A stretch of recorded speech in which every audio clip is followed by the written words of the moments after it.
Hello and welcome to the Joe Legato Show, and I'm your host, Dr. Joe Legato. Today we'll be answering a question from the audience on how do we differentiate between legitimate reporting on racial issues and the intentional manipulation of public opinion by media and entertainment organizations. And I have four main points to go over here.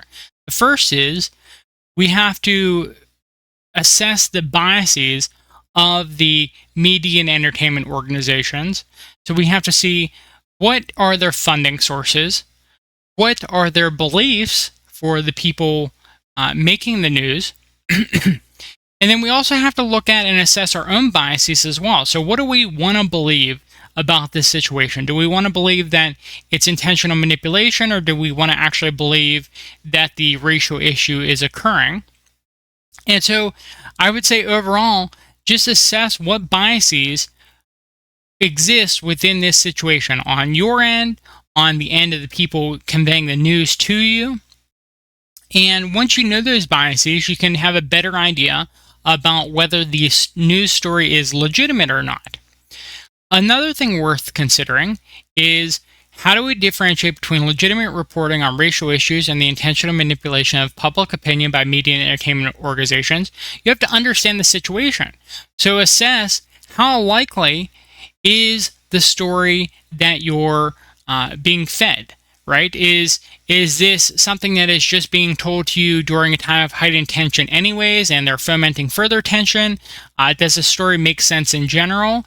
Right? What is the situation? What is the context around this story that will lead you to believe that the story is either legitimate or not legitimate? We have to make sure that the situation is actually occurring and it's not just something that we want to have occur. So going back to the biases that we were talking about earlier, is the situation something that reinforces the biases that we already have, or does it conflict with the biases that we have? We have a few different cognitive biases related to this, where if the information is something that confirms what we want, it'd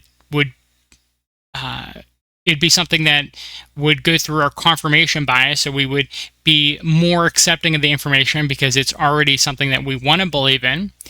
But if it's something that we don't want to believe in, then we're more critical of that information and we're less willing to believe that information. So just in general, at a kind of 5,000 foot view, assess the situation. Assess how likely it is that what you're being told is actually occurring. The next point I would make is, how do we differentiate between the legitimate reporting on racial issues and intentional manipulation of public opinion by media and entertainment organizations? Understand statistics versus anecdotes. There are times where something horrendous will occur, such as the George Floyd the police officer on George Floyd's neck.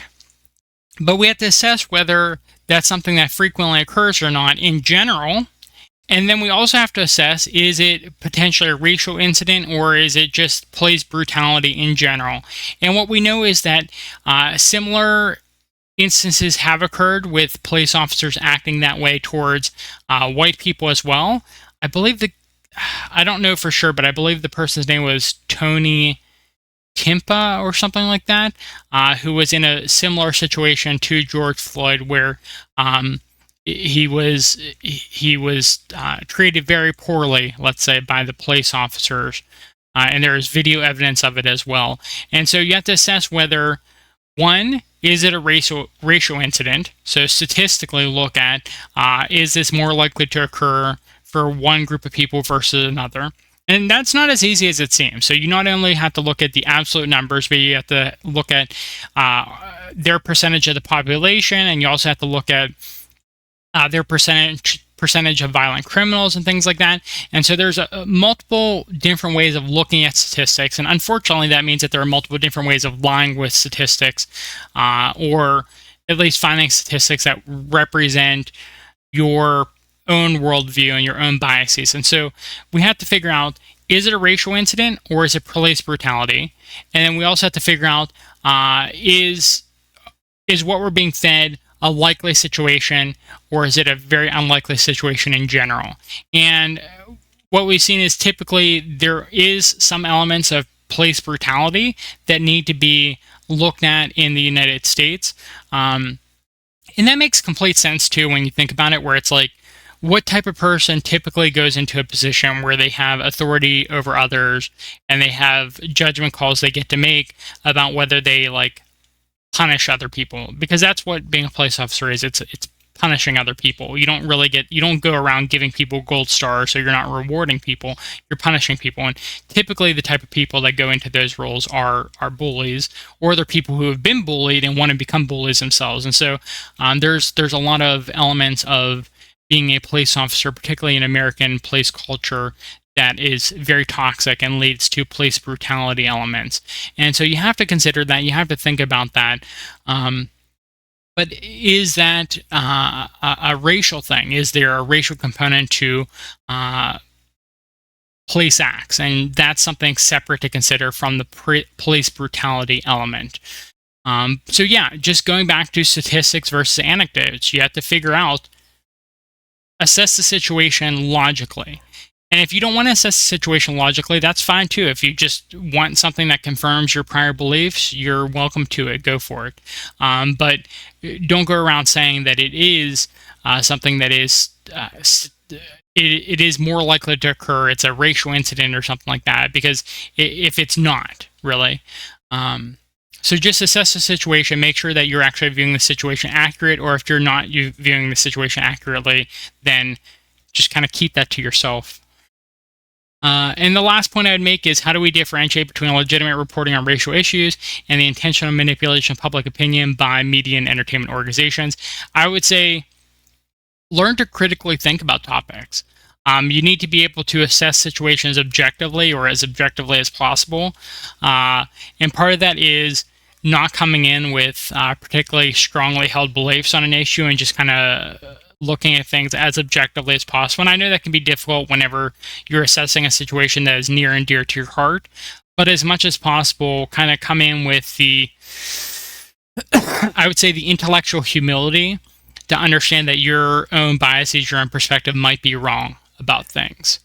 And typically people come in thinking that they've fully assessed the situation. And it's easy to feel that way too, because if you're spending 1,000 hours on YouTube watching videos to understand a situation, you feel like you fully understood the situation. But what you don't realize is the way the recommendation algorithm works on YouTube, you're being fed one specific narrative. It's like the YouTube algorithm will be like, okay, what videos do they pay the most attention to? And it will always be the videos that agree with what you want to believe anyways. And so they will feed you more and more videos that agree with what you want to believe, because those are the videos that you pay the most attention to. And so the YouTube recommendation algorithm will exacerbate echo chambers and will exacerbate and support whatever you want to believe initially anyways. And so you have to get good at recognizing that, where you could have thousands of hours of studying on a topic, but you've only studied it from one side because of the fact that that side is the side that you've been fed and has fed your echo chamber.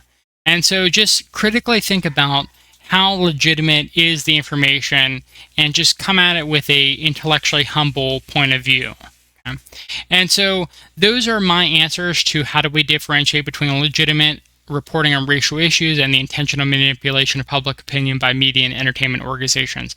I hope that information was helpful to you, and if you like this video, please like this video and subscribe to our channel for further content. I hope you have a good rest of your day. Bye.